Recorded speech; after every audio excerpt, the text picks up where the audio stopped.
అలానే విశేషరావు ప్రపంచం మొత్తం వైజాగ్ వైపు చూస్తుంది. వైజాగ్లో పారిశ్రామికవేత్తల సదస్సులో ఎన్ని ఒప్పందాలు జరుగుతున్నాయి, ఎన్ని లక్షల కోట్ల రూపాయలు ఆంధ్రప్రదేశ్కి వస్తున్నాయి, ఎలాంటి కంపెనీలు వస్తున్నాయి, అవన్నీ కూడా పెట్టుబడులు పెట్టడానికి సిద్ధమయ్యాయా, ఇలా ఎంక్వైరీ చేసుకుంటున్నారు. రాబోయేటువంటి రోజుల్లో ఆంధ్రప్రదేశ్లో భారీ ఎత్తున పెట్టుబడులు పెట్టడానికి అనేక కంపెనీలు క్యూ కడుతూ ఉన్నాయి. డే 1 పారిశ్రామిక సదస్సులో డే 1 13 లక్షల కోట్ల రూపాయల విలువైనటువంటి ఒప్పందాలు జరిగాయి. వాటిల్లో ఒప్పందం జరిగిన ప్రతి కంపెనీకి ల్యాండ్ కావడానికి జీవో ఇచ్చేశారు ఇమీడియట్గా. డే 2లో పెద్ద ఎత్తున ఒప్పందాలు జరిగాయి. వాటిలో స్పేస్, డ్రోన్స్, ఇలా రకరకాల రంగాలు, ఆక్వా రంగంలో, తర్వాత ఓడరేబులు, ఇలాంటి వాటిలో ఐటీ రంగంలో, డేటా సెంటర్స్, ఇలా రకరకాల ఒప్పందాలు జరిగాయి. వెరసి దాదాపుగా 20 లక్షల కోట్ల రూపాయలు పైగా 2 డేస్లో ఒప్పందాలు జరిగినట్టు తెలుస్తుంది. వీటన్నిటిని కనుక మెటీరియలైజ్ చేయగలిగితే రాబోయేటువంటి రోజుల్లో కనీసం 20 లక్షల ఉద్యోగాలు, డైరెక్ట్ ఉద్యోగాలు వచ్చే అవకాశం ఉందని చెప్పి ప్రభుత్వం అంచనా వేస్తుంది. మరి డే 2లో ఏమేమి కంపెనీలు వచ్చాయి, ఫెమిలియర్గా ఉండేటువంటి కంపెనీలు ఏంటి అనేది కనుక పరిశీలిస్తే ప్రపంచంలోనే టాప్ 200 కంపెనీస్ ఏవైతే ఉన్నాయో వాటిలో కొన్ని ఒప్పందాలు చేసుకున్నాయి. ఆంధ్రప్రదేశ్ వైపు పారిశ్రామికవేత్తలు పరుగు పెడుతున్నారు. దానికి కారణం ఏంటంటే చంద్రబాబు నాయుడు గారి విజన్, చంద్రబాబు నాయుడు గారి యొక్క పాలసీలు, వీటిని చూసి మిస్మరైజ్ అవుతున్నారు పారిశ్రామికవేత్తలు. లోకేష్ గారు మరొక వైపు స్పీడ్ ఆఫ్ డూయింగ్ బిజినెస్, దానికి తగ్గట్టు జీవోలు ఇమీడియట్గా విడుదల చేయటం, వాట్సాప్ గ్రూపుల్లో ఆ కంపెనీలకు సంబంధించిన ప్రతినిధులను యాడ్ చేసుకోవటం, ఇమీడియట్గా ల్యాండ్ చేసేలా ఆ కంపెనీలని ప్రోత్సహించడం, ఇవన్నీ కూడా చేస్తూ ఉన్నారు. ఆ సదస్సు చూస్తే అది ఈవెంట్ లాగా లేదు, దాన్ని ఒక పారిశ్రామిక పండుగలాగా కొనియాడుతూ ఉన్నారు చాలామంది పారిశ్రామికవేత్తలు. చంద్రబాబు నాయుడు గారు, లోకేష్ గారు చేస్తున్నటువంటి ప్రయత్నాన్ని ప్రశంసించకుండా ఉండలేకపోతున్నారు. అందుకే రీన్యూ కంపెనీకి సంబంధించినటువంటి యాజమాన్యం దగ్గర నుంచి, గూగుల్ డేటా సెంటరు సుందర్ పిచ్చి దగ్గర నుంచి ఇవాళ రేమండ్స్ కంపెనీకి సంబంధించినటువంటి యాజమాన్యం వరకు చంద్రబాబు నాయుడు గారిని, లోకేష్ గారిని ఆకాశానికి ఎత్తేస్తూ ఉన్నారు. ఎందుకంటే అంత అద్భుతమైనటువంటి కార్యక్రమాన్ని నిర్వహించారు. గతంలో ఎప్పుడూ లేని విధంగా, ఎన్నడూ లేని విధంగా పారిశ్రామికవేత్తలను అట్రాక్ట్ చేయడానికి CII భాగస్వామ్యంతో ఈ సమావేశాన్ని, సదస్సుని ఏర్పాటు చేసి అద్భుతమైనటువంటి సక్సెస్ చేశారు అని చెప్పి చంద్రబాబు నాయుడు గారిని, లోకేష్ గారిని ప్రశంసిస్తూ ఉన్నారు. ఆంధ్రప్రదేశ్ వైపు ప్రపంచం మొత్తం చూస్తుంది, దేశం కాదు ప్రపంచం మొత్తం చూస్తుంది. ఇది ఒక గేమ్ చేంజర్ సదస్సు. ఈ సదస్సుతోటి ఆంధ్రప్రదేశ్ ఎలివేషన్ ఆకాశం వైపు వెళ్ళిపోతుంది, ఆకాశానికి వెళ్ళిపోతుంది అనేటువంటి ఒక అభిప్రాయానికి పారిశ్రామికవేత్తలు వస్తున్నారు. సరే, విమర్శించేటువంటి వాళ్ళు విమర్శిస్తూ ఉన్నారు, ఆ కంపెనీలకు మెయిల్స్ పెట్టేవాళ్ళు మెయిల్స్ పెడుతున్నారు, వాళ్ళ గురించి ప్రస్తావించిన అవసరం లేదు. కానీ జరిగినటువంటి ఒప్పందాలను చూసిన తర్వాత అదిరిందయ్యా చంద్రం అని చెప్పి అనకుండా ఉండలేకపోతున్నారు. ఆంధ్రప్రదేశ్ పెట్టుబడులకి స్వర్గధామంగా ఇప్పుడు కనిపిస్తుంది పారిశ్రామికవేత్తలకు. దానికి కారణం ల్యాండ్ బ్యాంక్ ఉండటం, ఇన్ఫ్రాస్ట్రక్చర్ ఉండటం, రైలు మార్గం ఉండటం, రోడ్డు మార్గం ఉండటం, సముద్ర మార్గం ఉండటం, అలాగే ఆకాశ మార్గం అంటే ఎయిర్పోర్ట్స్ కనెక్టివిటీ ఉండటం, ఇవన్నీ ఉండడం కారణంగా ఆంధ్రప్రదేశ్కి పెట్టుబడుల వరద కనిపిస్తూ ఉంది. సో డే 2లో ఏమేమి ఒప్పందాలు చేసుకున్నారు ముఖ్యమైనవి అని చెప్పేసి మనం చూద్దాం. ఎందుకంటే డే 2లో జరిగినటువంటి ఒప్పందాలు చాలా కీలకమైనటువంటి ఒప్పందాలు. ఈ ఒప్పందాలు ఏం జరిగినాయి అనేది మనం చూద్దాం. ఎయిర్పోర్ట్, శ్రీకాకుళం ఎయిర్పోర్ట్ నిర్మాణానికి రంగం సిద్ధం. ఎయిర్పోర్ట్ అథారిటీ ఆఫ్ ఇండియా ముందుకు వచ్చింది. గ్రీన్ఫీల్డ్ ఎయిర్పోర్ట్ని శ్రీకాకుళంలో నిర్మిస్తున్నారు. ఇప్పటికే భోగాపురంలో ఉంది. So greenfield ఎయిర్పోర్ట్కు airport authority of India, Andhra Pradesh airport development corporation మధ్య అవగాహన ఒప్పందం కుదిరింది శ్రీకాకుళంలో. సో ఇప్పుడు ఎయిర్పోర్ట్ల సంఖ్య పెరుగుతుంది ఆంధ్రప్రదేశ్లో. శ్రీకాకుళంలో, భోగాపురంలో, విశాఖపట్నంలో, రాజమండ్రిలో, విజయవాడలో, అలాగే దగదర్తి నెల్లూరు జిల్లాలో, ఒంగోలులో, ఇలా ఆల్మోస్ట్ జిల్లా కూడా కర్నూలు, తిరుపతి, ఆల్మోస్ట్ జిల్లాకు ఒక ఎయిర్పోర్ట్ వస్తుంది ఆంధ్రప్రదేశ్లో, జిల్లాకు ఒక విమానాశ్రయం వస్తుంది. ఇంత డెవలప్మెంట్ కనిపిస్తున్నప్పుడు ఖచ్చితంగా ఎయిర్పోర్ట్లో అవసరం అని చెప్పి ఇప్పుడు ఆల్రెడీ ఎయిర్పోర్ట్ ఆఫ్ ఇండియా కూడా రంగంలో దిగి ఆంధ్రప్రదేశ్ తోటి ఒప్పందం కుదుర్చుకుంది. ఇక all India football federation stadium Lokesh తోటి ఏఐఎఫ్ఎఫ్ చైర్మన్ కళ్యాణ్ చౌబే భేటీ అయ్యారు. ఆయన Andhra Pradesh all India football federation stadium పెట్టాలని చెప్పి ఆంధ్రప్రదేశ్లో క్రీడా మౌలిక సదుపాయాల అభివృద్ధికి ప్రాధాన్యత ఇస్తున్నట్టు చెప్పారు. క్రీడలకు సంబంధించినటువంటి ఏర్పాట్లు చేయడానికి ఇదంతా కూడా ఆయన సమావేశం అయ్యి వివరించారు. ఇక Andhra Pradesh Goa ship yards project head ఆదికేష్తో మంత్రి లోకేష్ భేటీ అయ్యారు. ఆయనతో మాట్లాడారు. 5,000 కోట్లతో integrated ship building and repair complex ఏర్పాటుకు గోవా షిప్ యార్డ్ సంస్థను ఆయన పెట్టుబడులు పెట్టేలాగా ఒప్పించారు. 1,157 కిలోమీటర్ల సువిశాల తీర ప్రాంతం ఉంది కాబట్టి రమ్మని చెప్పి లోకేష్ గారు ఆహ్వానిస్తే ఆ కంపెనీ పెట్టుబడులు పెట్టడానికి ముందుకు వచ్చింది. ఇక క్వాంటమ్ టెక్నాలజీలో ప్రపంచానికి కేంద్రం కాబోతుంది ఆంధ్రప్రదేశ్. క్వాంటమ్ టెక్నాలజీ రంగంలో దేశాన్ని ముందుండి నడిపించే సామర్థ్యం ఏపీకి ఉందని చెప్పేసి చంద్రబాబు నాయుడు గారు భావిస్తున్నారు, అలాగే లోకేష్ గారు భావిస్తున్నారు. Quantum mission action plan road map రూపొందించినటువంటి రాష్ట్రాల్లో ఏపీ ఒకటి. కళలు కనడమే కాదు, వాటిని సాకారం చేసుకోవటం అనేది ఆంధ్రప్రదేశ్లో కనిపిస్తుందని చెప్పి లోకేష్ గారు చెప్పారు. సో దీనికి సంబంధించి చూస్తే సిఐఏ పార్ట్నర్షిప్ సబ్మిట్లో ప్రాంగణంలో లోకేష్ గారు ముఖ్య అతిథి పలికి మాట్లాడారు. ఆయన మాట్లాడుతూ క్వాంటమ్ కంప్యూటర్ కీలక ప్రసంగం ఇచ్చారు. దానిపైన ఏమిచ్చారంటే క్వాంటమ్ కంప్యూటింగ్ అనేది రాబోయేటువంటి రోజుల్లో ఒక పెద్ద గేమ్ చేంజర్ కాబోతుందని. సో దానికి హార్డ్వేర్స్ మ్యానుఫ్యాక్చరింగ్, క్వాంటమ్ టెక్నాలజీ ఇవన్నీ కూడా అవసరం అని చెప్పి చెప్పారు. So computing policy, quantum computing policy 2025-30ని రూపొందించామని విడుదల చేశారు ఆయన. సో ఎంఓయూలు 23 సంస్థలతో దీని మీద ఎంఓయూలు కూడా కుదుర్చుకున్నారు. ఇది క్వాంటమ్ టెక్నాలజీ సంబంధించి.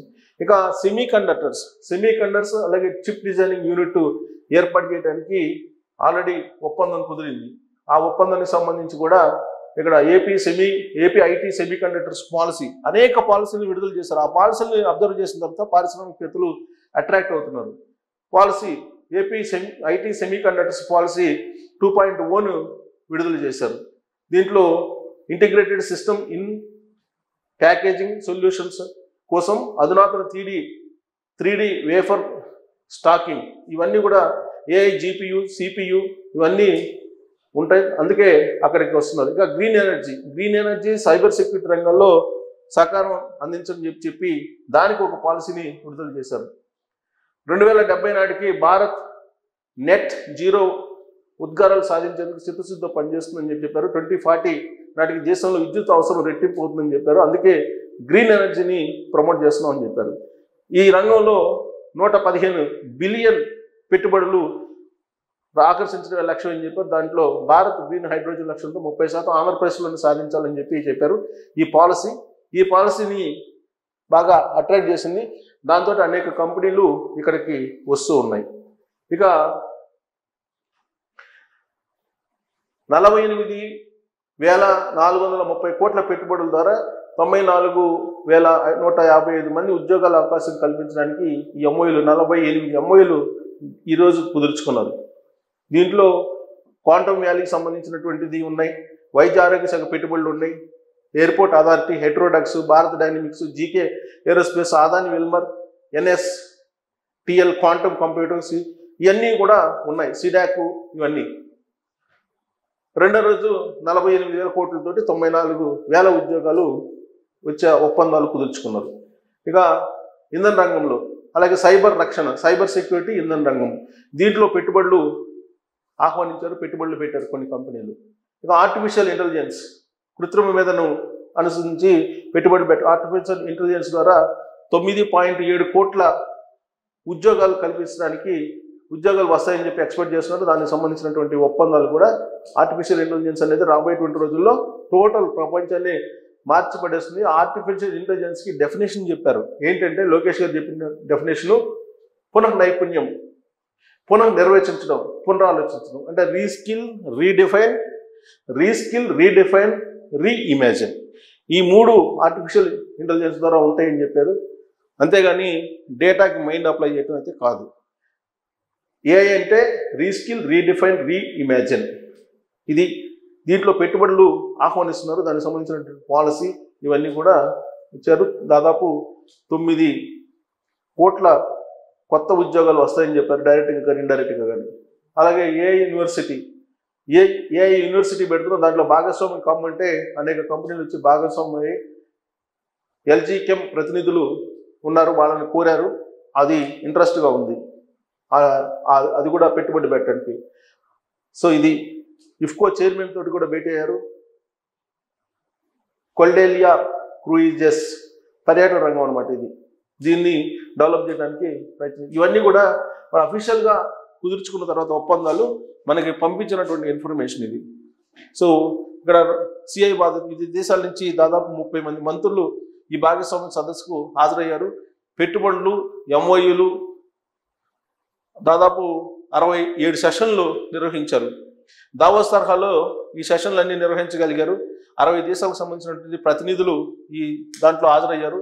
700కు పైగా B2 సమావేశాలు, బిజినెస్ టు బిజినెస్ అనమాట, B2B అంటే సమావేశాలు జరిగాయి. సదస్సుకు విదేశీ ప్రతినిధులు హాజరయ్యారు. ఇక్కడ మోడీ లాంటి బలమైన నాయకత్వం ఉంది కాబట్టి పెట్టుబడులు పెట్టండి, డబుల్ ఇంజిన్ సర్కార్ ఉందని చెప్తే పెట్టుబడి పెట్టడానికి అనేక మంది వచ్చారు ముందుకి. సో 2 రోజులుగా 13 లక్షల కోట్ల పెట్టుబడులు వచ్చాయని చెప్తున్నారు. ఈరోజు మళ్ళీ సెకండ్ డే, ఈరోజు కూడా పెద్ద ఎత్తున పెట్టుబడులు వచ్చాయి. ఇక గ్లోబల్ హాస్పిటాలిటీ రంగంలో ప్రముఖ సంస్థ అట్మాస్ఫియర్ కోర్ కంపెనీ ప్రజలతో ముఖ్యమంత్రి భేటీ అయ్యారు. వాళ్ళు పెట్టుబడులు పెట్టడానికి ఇంట్రెస్ట్గా ఉన్నారు. సో ఇక్కడ గండికోటలో అడ్వెంచర్ రిసార్ట్స్, అరకు అనంతగిరిలో హిల్ రిసార్ట్స్ ఏర్పాటుకు ఆలోచన ఉందన్నారు. అంటే ప్రభుత్వం వైపు నుంచి ఏం రిషికొండలో వరల్డ్ క్లాస్ రిసార్ట్స్. సో ఏం చేయాలనుకుంటుంది ప్రభుత్వం అనేది ముందు ఎక్స్ప్లెయిన్ చేశారు. ఆ మేరకు పాలసీలు రిలీజ్ చేశారు. వాటి తర్వాత ఇన్వెస్ట్మెంట్ని ఎవరు చేయాలో వాళ్ళు ఇంట్రెస్ట్గా ఉండేటువంటి వాళ్ళని వాళ్ళు ఆహ్వానించారు. సో పెట్టుబడులు పెద్ద ఎత్తున వస్తున్నాయి. ఇక్కడ చూడండి, కొల్డేరియా క్రూయిజెస్ ప్రతినిధులతో సమావేశం అయ్యారు. చంద్రబాబు నాయుడు గారు ఒక పక్క, లోకేష్ గారు ఒక పక్క, మరోవైపు మంత్రులు, వీళ్ళందరూ కూడా సమావేశం అయ్యి పెట్టుబడులు ఆకర్షించారు. ఇఫ్కో చైర్మన్ దిలీప్ ననుబాయ్ సంఘానితో ఆయన భేటీ అయ్యారు. గ్రీన్ అమోనియా, హైడ్రోజన్ ఆధారిత ఫర్టిలైజర్ ప్లాంట్లు ఏర్పాటు, రైతులకు ఆధునిక సాంకేతిక పరిజ్ఞానం అందించే అంశాలపైన చర్చ జరిగింది. దాని మీద పెట్టుబడులు పెట్టడానికి ఇఫ్కోని ఆహ్వానించారు. ఇక ఎల్జీ కెమ్ చీఫ్ సస్టైనబిలిటీ స్ట్రాటజీ ఆఫీసర్ ఇంజోకోతో ఆయన సీఎం చంద్రబాబు నాయుడు గారు ముఖ్యమంత్రి ఆయన భేటీ అయ్యారు. అబుదాబి తరహాలో ఏఐ యూనివర్సిటీ చేసేందుకు ఏర్పాటు చేస్తున్నాం, దాంట్లో భాగస్వామ్యం కావాలని చెప్పి అడిగారు. ఇక శ్రీ సిటీలో ఉన్న ప్రాజెక్టులను వర్చువల్గా ఆయన చూపించి అక్కడ పెట్టుబడులు పెట్టడానికి రమ్మన్నారు. అది స్పేస్ హబ్గా, స్పేస్ సిటీగా తయారు చేస్తున్నామని చెప్పారు. దాంతో పెట్టుబడులు పెట్టడానికి ముందుకు వచ్చారు. ఇక రేమండ్ గ్రూప్ ప్రాజెక్టులకు వర్చువల్గా శంకుస్థాపన చేశారు ముఖ్యమంత్రి. అక్కడి నుంచే రాప్తాడులో 497 కోట్లతో సిల్వర్ పార్క్ అపెరల్ మ్యానుఫ్యాక్చరింగ్ పార్క్ని ఏర్పాటు చేశారు. అనంతపురం జిల్లా గుడిపల్లిలో 441 కోట్లతో auto component manufacturing plant Kia దగ్గరలోనే ఏర్పాటు చేయబోరు. అలాగే అక్కడే అనంతపురం జిల్లాలో టేకులూడు వద్ద 262 కోట్లతో ఏరోస్పేస్ పరికరాల తయారీ యూనిట్ని కూడా పెట్టారు అక్కడ. సో ఇక్కడ మొత్తంగా 1201 కోట్ల పెట్టుబడితో 3 వేర్వేరు పరిశ్రమల్ని అక్కడ పెట్టబోతున్నారు. దాని ద్వారా 6,500 మందికి ప్రత్యక్షంగా ఉద్యోగాలు రాబోతుంది, పరోక్షంగా 20 లక్షల ఉద్యోగాలు కల్పిస్తామని లక్ష్యాన్ని వచ్చే 3-4 ఏళ్లలో చేరుకుంటారు. అధికారంలోకి వచ్చినటువంటి 18 నెలల్లోనే 20 లక్షల పెట్టుబడులు సాధించామని చెప్పారు. రాయలసీమలో స్పేస్ సిటీ, డ్రోన్ సిటీలను శంకుస్థాపన చేశారు చంద్రబాబు నాయుడు గారు. కియా మోటార్స్ ఇప్పటికే ఉంది. ఏరోస్పేస్ డిఫెన్స్ క్యాడర్లు వస్తున్నాయి అక్కడికి. ఇవన్నీ దృష్టి పెట్టుకొని ఇక్కడ రేమండ్ గ్రూప్ దేశ ఏరోస్పేస్ రక్షణ అవసరాలు తీర్చేలా పరికరాలు తయారు చేయడం అభినందనీయమని చెప్పారు. ఇక భారత్ బయోటెక్ అది కూడా వచ్చింది. సో అక్కడ పెట్టుబడులు పెట్టడానికి సమ్మిట్లో నారా లోకేష్ గారు ఏపీని భారత్ టెక్ రాజధానిగా మార్చడమే లక్ష్యం అని చెప్పారు. సో ఇలా అనేకం ఇక్కడ చూడండి, సిటీలో న్యూజిలాండ్, జపాన్, మెక్సికో దేశాల ప్రతినిధులు వచ్చారు. గ్రీన్ హైడ్రోజన్ దాని మీద ప్రజెంటేషన్ ఇచ్చారు. ఇవన్నీ ఇలా చెప్పుకుంటూ పోతే అనేకమైనటువంటి ఒప్పందాలు జరిగాయి. ఈ ఒప్పందాలు రెండో రోజు భారీగా జరిగాయి, తొలి రోజు జరిగాయి. ఖచ్చితంగా ఆంధ్రప్రదేశ్కి ఇది ఒక గేమ్ చేంజర్ సదస్సు అయితే కాబోతుంది రాబోయేటువంటి రోజుల్లో. ఈ పెట్టుబడుల వరద కారణంగా లోకేష్ గారు ఏదైతే హామీ ఇచ్చారో పాదయాత్రలో 20 లక్షల ఉద్యోగాలు, వాటికంటే మిన్నగా ఉద్యోగాలు రావడానికి అవకాశం ఉంది. ఆ స్పీడ్ కనిపిస్తుంది. మరి పారిశ్రామిక సదస్సు చూసిన తర్వాత అది సక్సెస్సా, దానివల్ల వచ్చే లాభం ఏంటి అనేది మీరు కామెంట్ చేయొచ్చు. Thank you.